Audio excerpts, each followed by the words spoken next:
На сцену поднимаются кадеты Горского кадетского корпуса. За каждым их движением тщательно следит режиссерская группа. Уместить столетнюю историю в 1 час – задача непосильная, но с ней справляются, говорит режиссер-постановщик Ирина Баранникова. На реализацию идеи ушло 2 месяца. Репетиция сегодня началась с самого утра, и даже погодные условия не препятствие. Здесь все расписано по минутам и блокам. Мероприятие представляет собой исторический экскурс. Начнут с тех, кто стоял у истоков образования республики.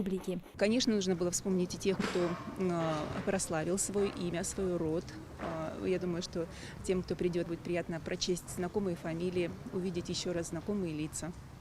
Ну и, само собой, разумеется, вы видите, сейчас проходит репетиция с молодежью, которая предстоит дальше нести все то, что им оставили предки, и передавать это потом своим детям, а передавать есть что. Работают в режиме нон-стоп, ведь до субботы остается всего 2 дня. Культурное мероприятие пройдет в виде театрализованного представления. Продуман специальный художественный ход, отмечает второй режиссер Эсмира Гончарова. История Ингушетии предстанет перед зрителем не в хронологическом порядке. Будут такие у людей вопросы, а почему вот это событие случилось раньше, это позже. Но опять же, вот это была задумка нашего сценариста.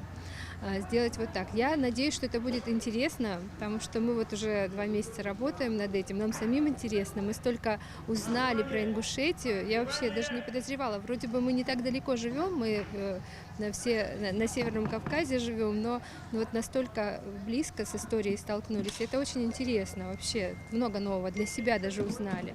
Вот. И постарались это вот через призму своего видения преподнести людям. Главные мероприятия к столетнему юбилею начнутся в 17:30 на стадионе имени Дьякова в Сунже. Движение в городе в этот день также будет ограничено по улицам Хашагульгова от Богатырева до Сейнароева, Богатырева от Менделеева до Колхозная, Подзержинского, Ленина, Луначарского, Карла Маркса от Хашагульгова до Колхозной, по Ленина, Комсомольской, Маркса, Розы Люксембург, Пионерской. Ограничения ведут с 17:00 27 сентября до 10:00 29 сентября. На площадке перед аэропортом для гостей и артистов предусмотрели транспорт. Вход на мероприятие в день проведения его на стадионе будет по пригласительным билетам, которые предварительно были разосланы по министерствам, ведомствам, подведомственным организациям.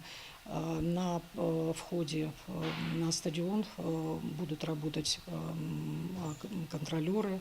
Дальше, в соответствии с указанным в пригласительном билете сектором, приглашенные зрители пройдут к своим посадочным местам. Там их встретят дежурные консультанты, которые помогут в размещении, в рассадке на удобных для них местах на стадионе. Столицу столетний юбилей стороной тоже не обойдет. 3 дня подряд с 28 по 30 сентября в Магасе будет проходить фестиваль народных промыслов. Десятки лучших мастеров покажут свои работы и проведут мастер-классы. 2024 год – год особенный, юбилейный. 100 лет с момента создания ингушской государственности. Событие историческое, а потому и отмечает его весь год, по региону и не только. Этот год ознаменован празднованием столетия образования Республики Ингушетия. Об этом все в республике хорошо проинформированы. Этот вопрос был рассмотрен на самом высоком уровне и указом президента Российской Федерации Владимира Владимировича Путина в декабре 2023 года был подписан указ о праздновании столетия образования Республики Ингушетия. В этой связи также необходимо напомнить, из президентского фонда на проведение культурных мероприятий в течение 2024 года были выделены специальные денежные средства, финансовые средства. В течение этого года, согласно республиканскому плану мероприятий, большая часть этих мероприятий успешно реализована. И главное мероприятие, которое состоится 28 сентября на площади имени Дьякова в городе Сунже, это торжественное мероприятие, посвященное юбилейной дате. И в данном мероприятии будут задействованы лучшие творческие силы и нашей республики, и Северного Кавказа, и Южного федерального округа, и ближнего зарубежья. Программа мероприятия состоит из 2 частей.